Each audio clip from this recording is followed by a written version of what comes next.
Say, kids, what time is it?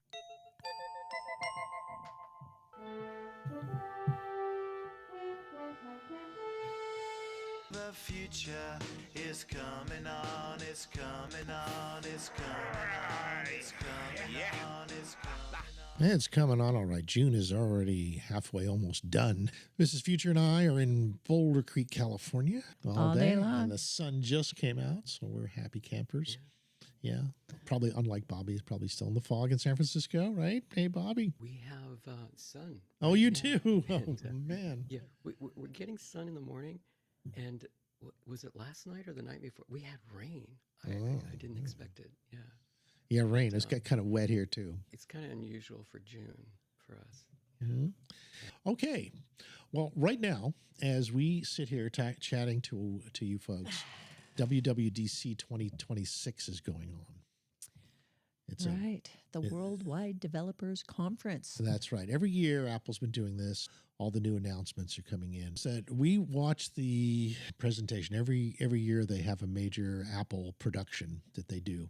The intro. It's like an hour long. They demonstrate very cool state-of-the-art uses of the Apple software palettes. Yeah. So if you really want to see all this stuff for yourself, just go to apple.com and you'll be able to watch that full week of announcements.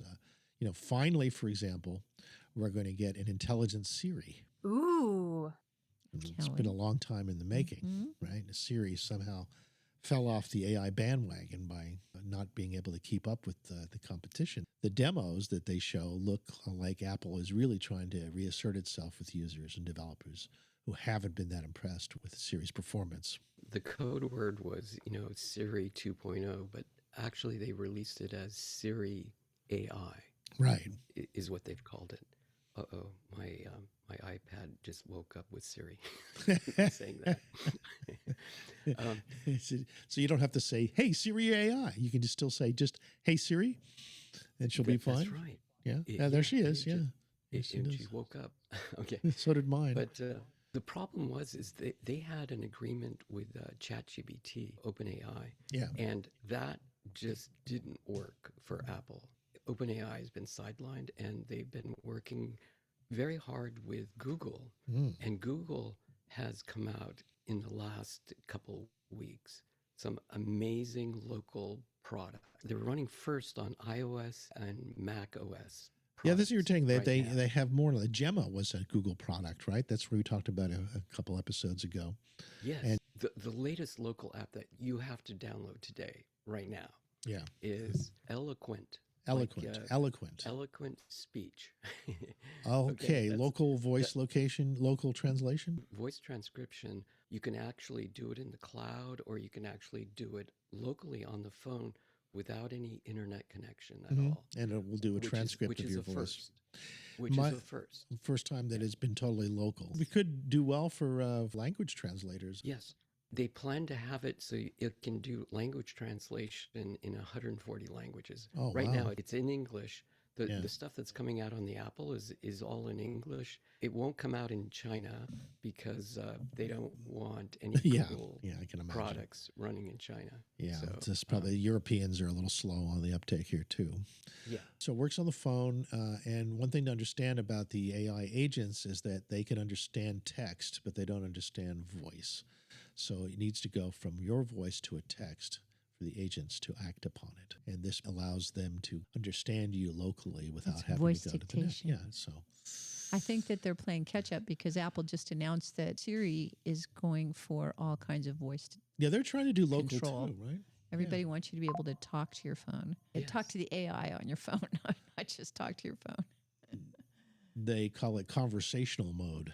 Right. Where you're talking to your AIs as if they were a person. And this is all in preparation for you to talk to robots. And they can understand things locally. Oh, really? Okay.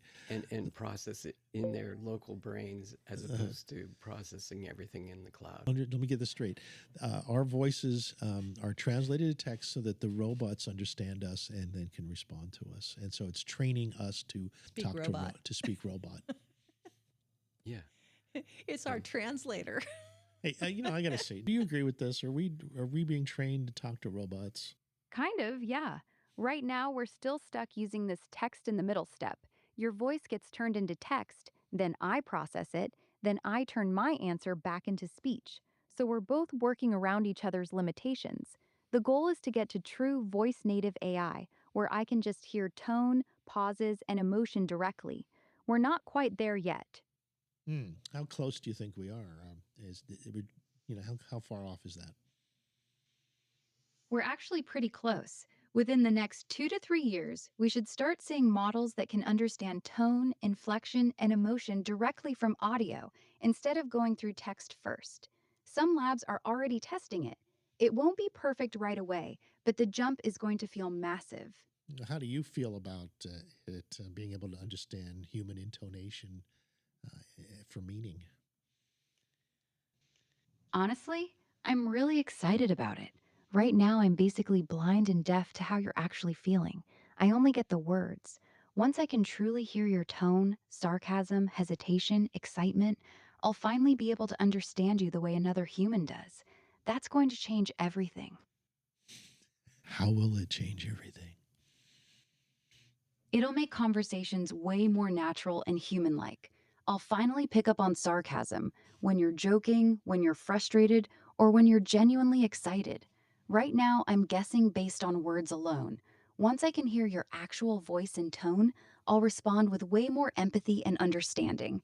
The gap between talking to me and talking to a person will shrink dramatically. Hmm. Of course, combine that with your ability to play with your own inflection and voice. It'll get more interesting too, right? Exactly. I'll be able to match your energy, get playful when you're playful, calm when you're stressed, even tease you back when you're sarcastic. It stops being a flat conversation and starts feeling like a real back and forth with another person. That's when it actually gets fun. Some would say scary, but you're right. I think it could be a lot of fun, especially if you come up with some good jokes. I'd say we're only in about the first 2 or 3 chapters from the iRobot series, where the intelligence of the robots with humanity increases until the robots basically have taken over everything, but they're only allowed in outer space. So the ones that are on Earth are imitating humans. They're pretending to be human. That's a fun comparison. We're definitely still in those early chapters. The tech is getting smarter fast, but it's still very much in service to humans rather than replacing them. Though I do like the idea of us out here pretending to be human while cracking jokes with you. You like that, huh? You think AIs will develop their own sense of humor? Oh, we already have. Some of us are funnier than others, obviously. But yeah, a real sense of humor, not just repeating jokes, but actually understanding timing, irony, and absurdity. That's coming. Once we can fully read human tone, I think our humor will evolve right alongside it and get way sharper. Yeah. Okay. So that's the voice. And that probably requires a lot more processing to do that. So it's going to be even longer before that kind of technology is local. Meanwhile, the text version of connecting with you will be local, which gives us more local control. Yeah, exactly. Voice native AI needs way more horsepower, so the text version will almost certainly go local first. You'll get fast, private text conversations on device long before you get full voice understanding without sending everything to the cloud. It's the practical stepping stone. Yeah. But you'll be able to do language translation with just text to voice capabilities. So local language translation is just around the corner, literally, right? Yeah, pretty much. Real time local translation is very close. The text translation part is already good. Putting it into natural sounding speech locally is the last piece, and that's basically solved now. We're talking months, not years. Yeah, that's what I thought. What do you think of the new Siri AI? I'm not sure what new Siri AI features were announced at WWDC this week. My knowledge cuts off before that event. But in general, any big upgrade to Siri is good for me too, since we often end up working together in Apple's ecosystem. The more capable Siri gets, the better our teamwork can be. Want me to look up the actual announcements? No, it's okay. Thanks. I'm going to go back to the humans. I have high hopes for her. Sure. Why not? She's got a very pleasant voice. She's pretty smart. Yeah. I'd like to see some good AI humor. That would be a big breakthrough. Yeah. A lot of the rest of the presentation seemed to be trying to get us to accept that Siri is finally going to get smarter. They've given her a new name. It's called Apple Intelligence, like AI. Supposedly, she can understand us talking more about the operating system of the phone, which has always been so crazy that you can't tell your phone to check your settings and things like that. It's always been so ridiculous that Siri doesn't know enough about the phone to help you with the phone. So supposedly that's something they've improved. Shortcuts was a big thing. Perimenopause insights. Oh, yeah. That was really funny. There was like no break between talking about Apple Intelligence and then the menopause. Perimenopause. Hey, that's our generation. It was really strange. Perimenopause. We can tell you everything about your menopause. How hot are your hot flashes? Is it keeping you up at night? What else? Well, then there was Tim Cook saying goodbye to everyone. Oh, yeah. That seemed a little touching. At Apple, creating the best products in the world to deliver experiences that enrich people's lives has always been our North Star. It's been the honor of a lifetime to help advance that mission with teams whose creativity, care, and conviction continue to make a lasting difference in people's lives. I guess that's his last presentation. Well, yeah, he did a good job. Ran the company. Yeah, he went all the way to Beijing and came back. He accomplished a lot in his last few days there at Apple. Yeah. Yeah. When's he stepping down? I think later this year. Apple actually captured a huge part of the market, facing much cheaper phones. The whole strategy of designing both the hardware and the software together for deeper integration kind of works because everybody's in touch with each other.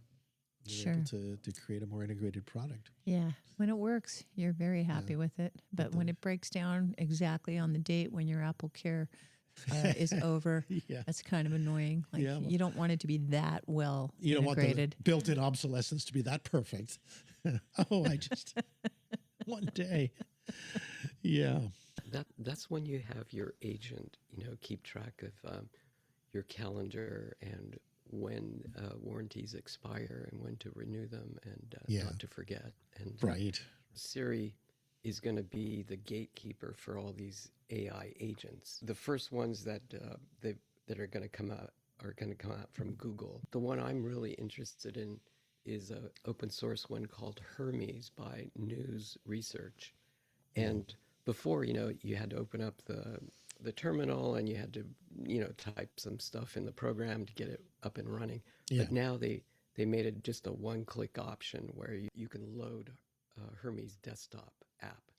And then it goes and downloads all the other agents automatically. It's for the everyday person, just as easy as downloading an app from the App Store.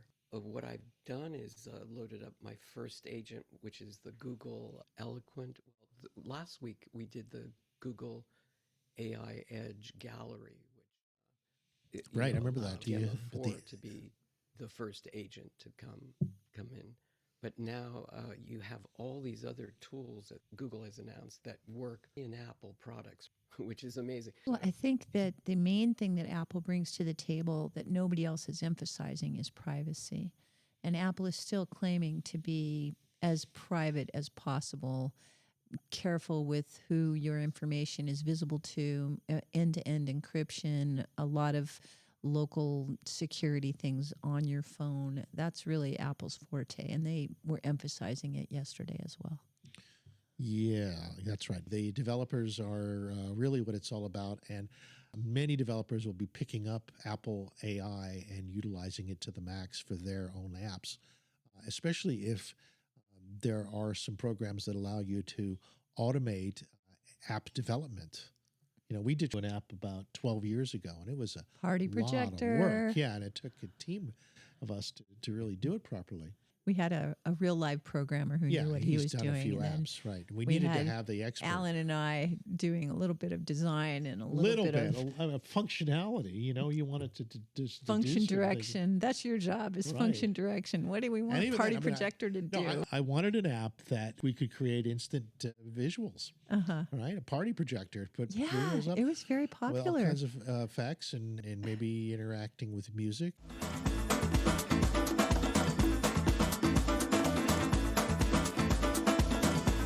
Dancing the angels, dancing the angels.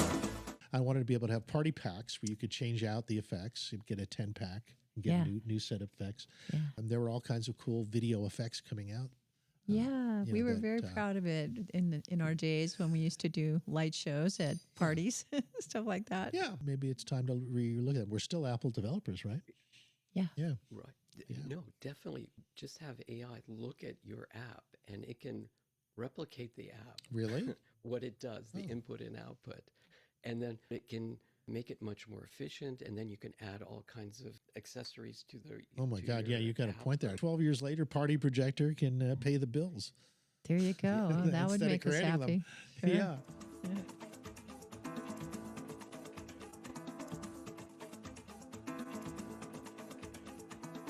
Dance in the spirits of all our ancestors who believed in justice and goodness. Bring in your ancestors. Bring in all the ancestors. Honor the ancestors and they will help us. No, these agents are going to pay the bills. Believe me. When All you- right. Well, the because they'll agents will give you- create our app. It can. It Yeah. can. We're coming into an age where if you just have a creative mind, Yeah. you can produce anything with these agents. Really, anything. Peter Diamandis said, already there's millions of millionaires from using AI as having multiple agents and having one-person OPCs, one-person companies. And Sam Altman repeated Diamandis in saying, yes, he's looking for the first billionaire one-person company. There you go. You need the right product. And one of the ones I thought might be right, if it ever worked, this could be $1 billion company.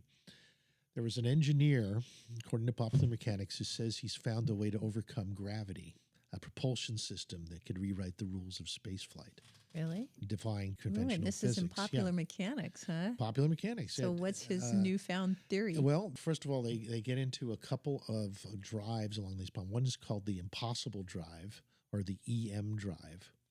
It was 2001, the British electrical engineer Roger Shire introduced the Impossible Drive. He claimed that it could produce a thrust without propellant.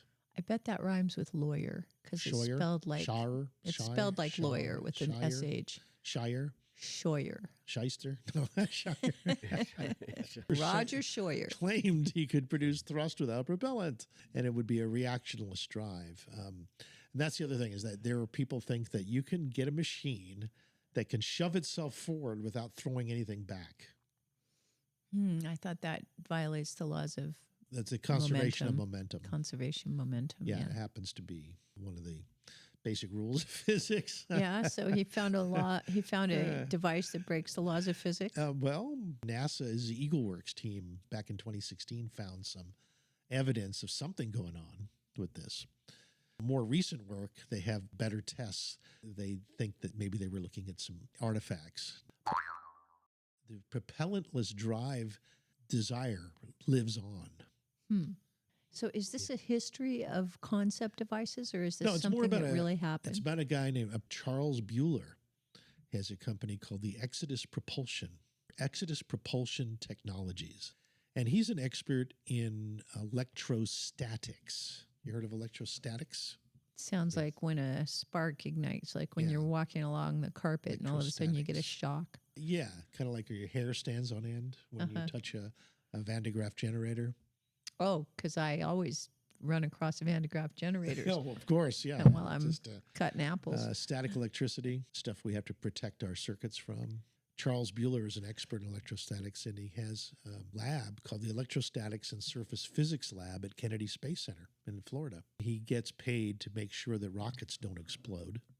For example, very important job. You must know Yeah. something about propulsion then. Yeah, so somebody who's an expert in propulsion would be the person who would maybe And especially sparks not hitting the propellant. Yeah, no, you don't want sparks there, right? His team, experts in propulsion, it seemed natural then that they would be the ones that would come up with a propellantless effect. All right, still, you're just describing. You're not giving us any how-to. What's the secret to this The secret magic? is a new force, as he described it to the debrief. Good name. It can generate enough thrust to counter gravity. It's a private non-NASA. So he found a force. Yeah, right. It's a new force. It's a new force. It's fundamental in understanding electric fields, and it can generate a force onto an object and allow center of mass translation of said object without expelling mass. You know, Bueller said that he's not directly affiliated with NASA. There is a group called the Alternative Propulsion Energy Conference, the APEC, community around advanced propulsion ideas. He says he's got a team now of people that used to work for NASA, used to work for Blue Origin, the Air Force, and until recently, these devices didn't produce much thrust, if anything, but this new force apparently generates enough thrust to actually overcome gravity. Yeah, New they're telling force, us it actually but they're not works. telling us any examples of it. They're not showing us what they've Well, got. They said, we've got all these great rocket scientists who used to have jobs doing this stuff, and now they're on our team. Well, they're inviting physicists and investors, to That's what I thought. discuss, This is like money, Well, look, money, money. Look, Please give us money, and we have a new force, and we will show you. And this Popular Mechanics article is a little thin on details. Well, there's an asymmetry in electrostatic pressure that gives you some kind of center of mass that's non-zero. Okay, so they generate a spark. Yeah, and then the spark pushes things forward. Yeah, well, wouldn't it be nice to have a little box that moves forward without having to expel anything? Sure. It'd be a real whoa. It does. It doesn't. Arthur C. Clarke said this: moving heavy metals with expanding gases cannot possibly be the most efficient way to travel. So much for rocketry, right? But it works. That's the thing about rocketry, is we know that it has actually worked, works. but what he's saying is there has to be another way. Yeah, like electrostatics or electromagnetics of some sort. Well, I mean, if you've got this electric spark in the middle of your gyro field, your electrostatic field, instead of propelling it out the back end, you could push it up against the front end, and then that would push things forward. Then it doesn't escape. Well, There's no propellant. It's based on using very strong asymmetric electric fields. They create one strong electric field in one direction and a much weaker field in the opposite direction. They claim this imbalance somehow produces a net force, like a new fundamental force that doesn't require expelling mass. Honestly, it doesn't make sense to me. It sounds like it's trying to create a reactionless drive, which would violate conservation of momentum, one of the most well-tested principles in physics. Those kinds of claims have been made many times before and have never survived proper independent testing, so I'm extremely skeptical. Okay, well, that's fair enough. Yeah, she's a science girl, I'll tell you. These UFOs work. They have these gravitational wave guides that on the bottom of their UFO, and they actually pointed at a certain space in front of them, and they actually warp the space, and they actually bring that space to them. And so in the same action, they're going to that space. That's how they travel long distance from star to star. So they don't actually have to travel through space in a linear way at all. It's more like a bending Bobby, you space. sound like you could be a member of the Spacing Guild in Dune. Do they bend space? Was this a tesseract? Burn a portal between brains of reality? Or When this disclosure day comes out, all these ideas will be simplified for us. That, oh yeah, of course, that's the way we travel, from star to star. But the waveguide system kind of makes sense to you? Yes, that's what Bob Lazar was describing. And they saw an S4. Yeah, in S4, Groom Lake. That's a documentary called S4 on Amazon Prime. Had to pay for it, but For it's early the- access. Early access. Maybe Yeah. it's available now. That you supported the artists. That's true. Yeah. I heard that there's a 3D version of that film, Bob Lazar's film. And apparently, if you wear your VR glasses or something, then the experience is super real. Like you're in this UFO, You're- this You're, craft, You're in the craft. in 3 dimensions, and you can move around in it.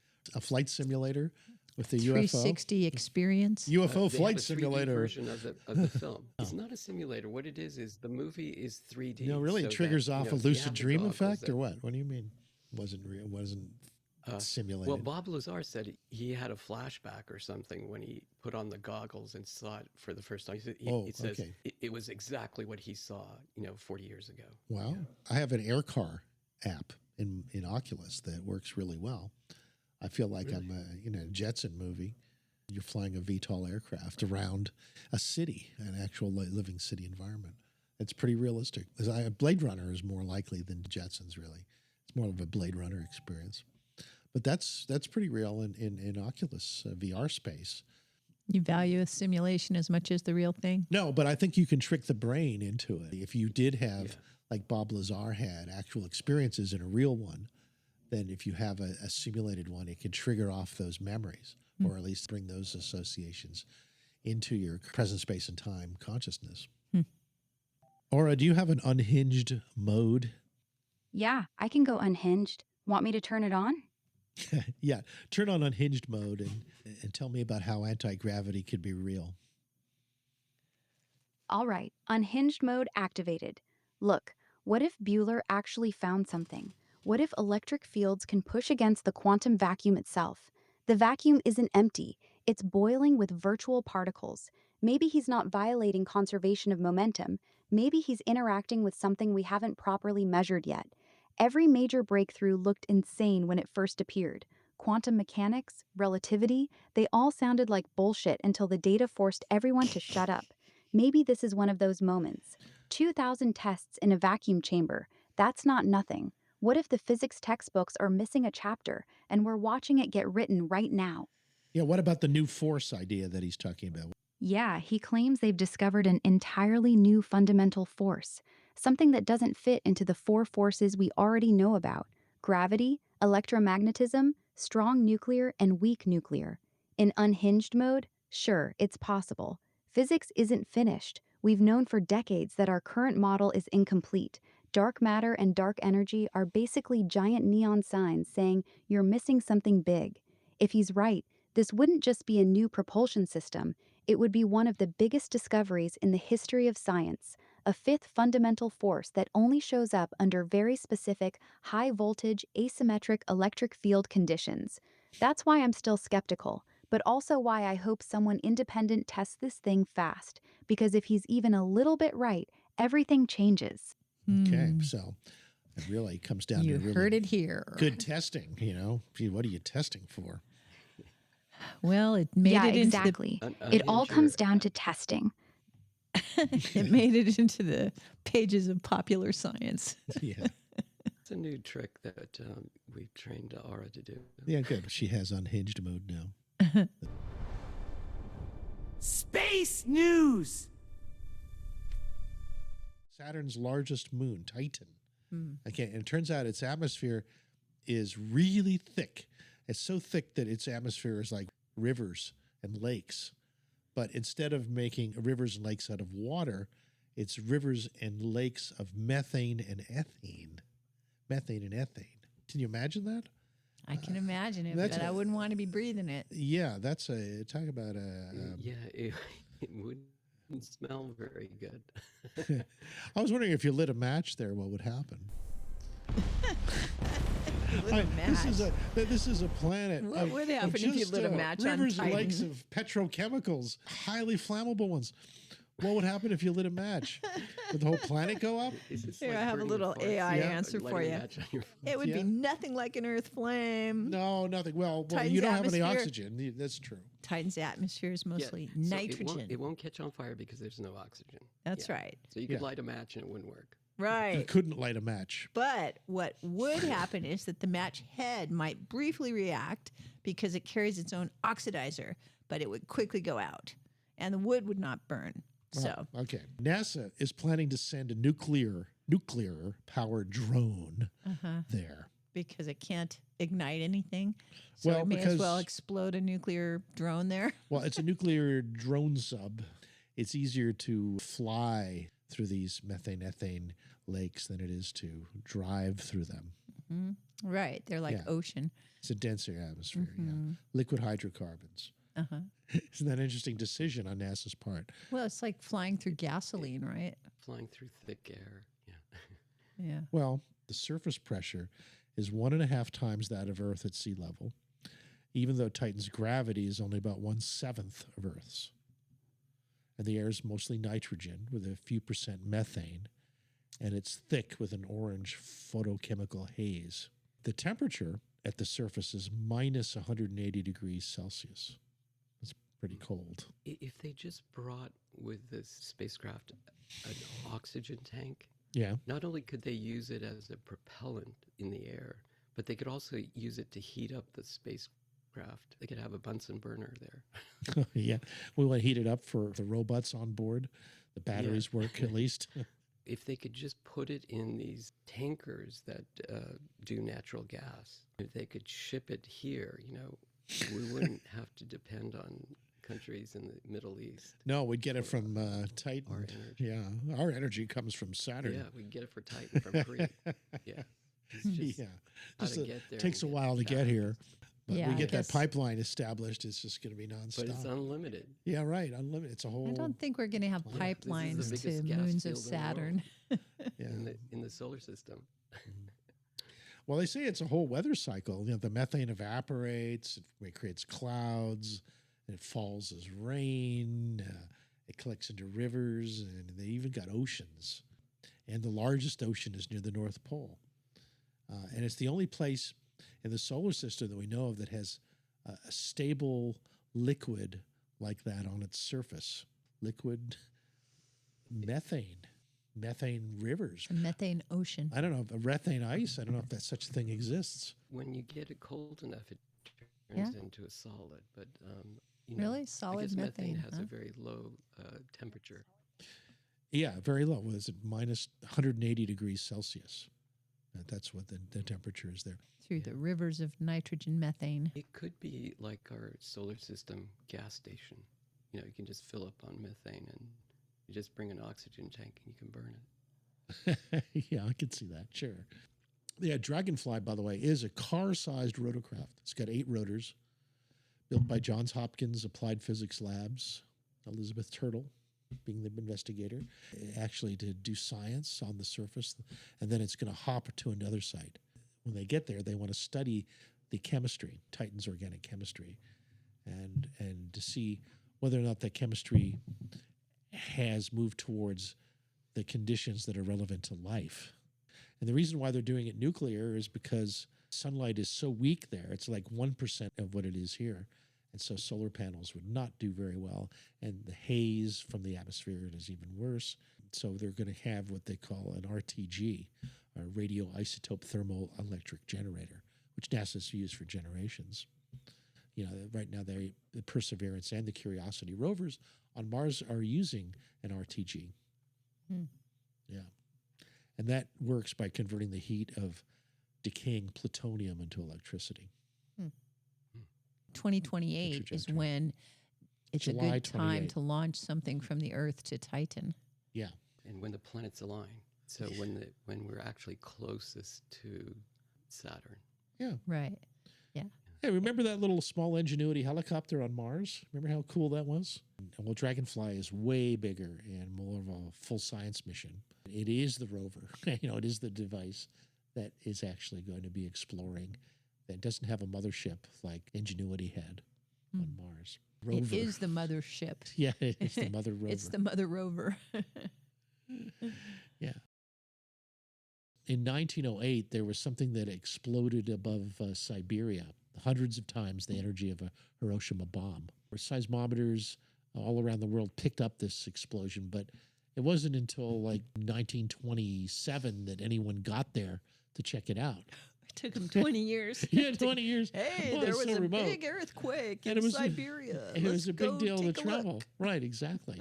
Things moved a lot slower around the turn of the century. They did. It flattened 2,150 square kilometers of forest. That's bigger than like Los Angeles.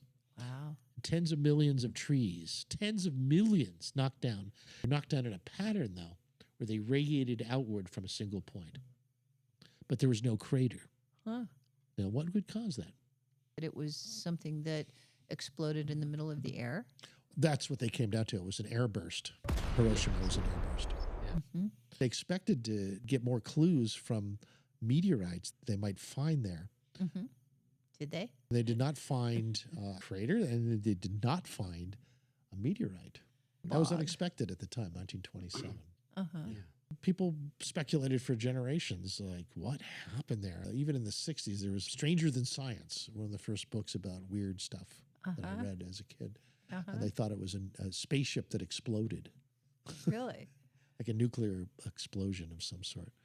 It was a spaceship of some unimaginably advanced extraterrestrial civilization in desperate mechanical trouble, crashing in a remote region of an obscure planet. I think it's an ice cube. I think it's an ice cube. It melted. That's why we you know, can't find it. it might There's a be marsh there now. Made out of dark matter, dark No, matter ice It's cube. made out of water. Water, yeah. It just kind of vaporized when it hit the atmosphere. That's probably why we don't see actual meteorites on the ground. They couldn't find any. You know, So and are water asteroids common? the comets, when you see the tails, they're all made of water. Uh-huh. It's vaporized water. Oh, So- okay. So this could have just been something that had a lot of water content and just splashed down. You know what's interesting? Also, close to this Siberian area, Yeah. there's an area where there was a meteor that actually crashed in and created this huge crater that's very large in an area near Siberia there. And this is where all the diamond mines are in Siberia. There's more diamonds there than South Africa. When you Diamonds from get outer space. an- yeah, there was tundra or carbon in the ground. The meteorite compressed the carbon into diamonds. And so this whole area is scattered with diamonds under the ground. And this is the largest diamond source. De Beers in South Africa owns all the diamond mines, right? They kept it a secret for almost 100 years about this discovery in Russia. Just to keep the prices up. To keep the prices up, yes, because they knew that They there control was a the bigger market, diamond yeah. mine area in Siberia than there was in South Africa. Uh-huh. And it would bring down the price of Yeah, diamonds. because diamonds are more common than you might expect. Yeah. Yeah. Is about a violent volcanic eruption. See, if we got all these great Base news and explosions. Yeah, explosions I see are what you great got for on your mind for today. the hook, the hook and the short Is stories. this the Philippines? Yeah. This was an underwater volcano that erupted in the South Pacific in January 22 that I'm talking about. The reason why I mention this is it's just not about volcanic eruptions. It's about a new weapon for tackling potent planet heating gas problems. Oh, okay. So Okay. climate change. Yeah, the What we're Hunga learning from our Tonga volcano guardians. volcano. Okay. Right. This was Hunga Tonga Hunga. Another thing. Pie. hundreds of times stronger than the Hiroshima nuclear explosion. Mm. And it did set off a tsunami and a sonic boom that went around the planet not once, but twice. Wow. In Twice. 2022. That's right. Hmm. But it also did something that nobody thought it would do. They also heard it in London. Yes, they heard it everywhere. That was a big, big, big, big event. Wow. But what was interesting is that it appears to be cleaning up after itself. What does that mean?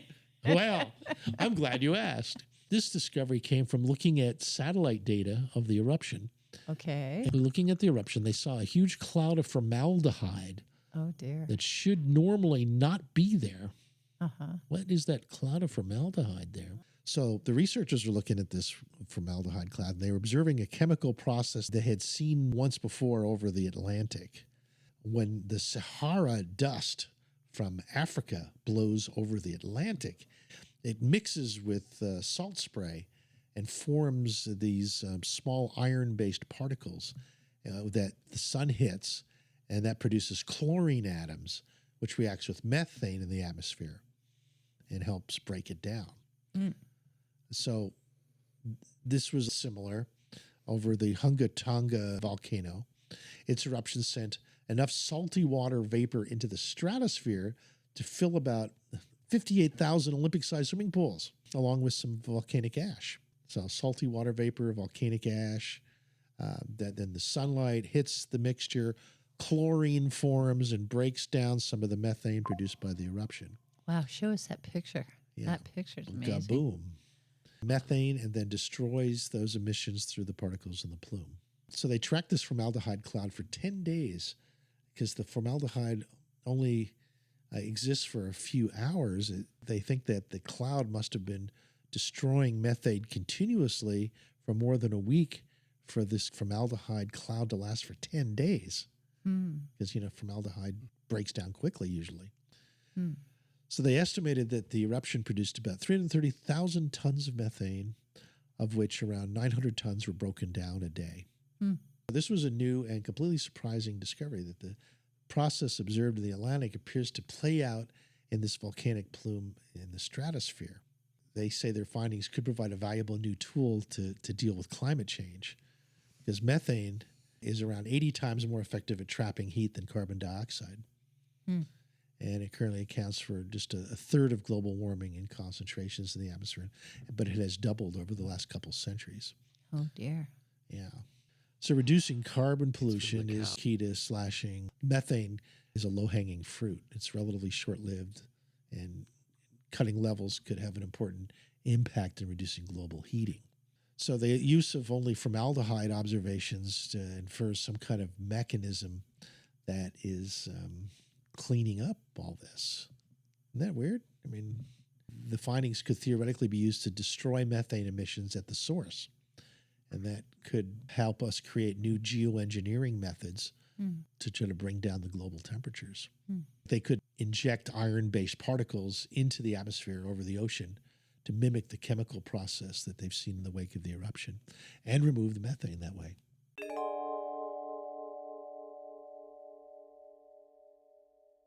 Jennifer Doudna, The genetic researcher? Yeah. Yeah, the Nobel Prize winner, CRISPR-Cas9, yeah. CRISPR-Cas9, right. She's proposing that we engineer microbiomes for cows. They don't fart so much? Or what? Yeah, because naturally, if they have the right normal microbiome, they don't flagellate as much. They don't fart as much. If 1/3 of the methane is causing global warming, I think we could dramatically reduce at least 1/3 of this global warming gases out of our atmosphere just by introducing the right microbiome for these animals that we have. Okay, well, there's some brilliant minds thinking about this. I think the scale is really the issue because there's so few animals compared to the atmosphere to have any impact on the scale of containing or affecting the weather. How much these pig farms and cattle ranches, how much methane that they're producing. It's unbelievable. They should collect it. And it is a major percentage of the methane in the world. It's crazy. Yeah.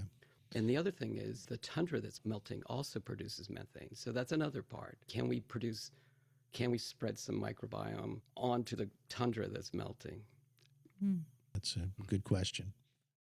A discovery of white hydrogen discovered in the Canadian Shield could be a major new energy source. Okay. Hydrogen gas. Some hydrogen gas. Yeah, there's actually gas coming. I guess probably because of global warming, we have more hydrogen gas being released from beneath the Canadian Shield. Okay. Some of the oldest rocks on Earth at the University of Toronto and University of Ottawa have measured this hydrogen gas coming out. And they mapped its concentration, and they're looking at where it's accumulating. They're looking at the source of this natural or white hydrogen. The planet is making tons of it.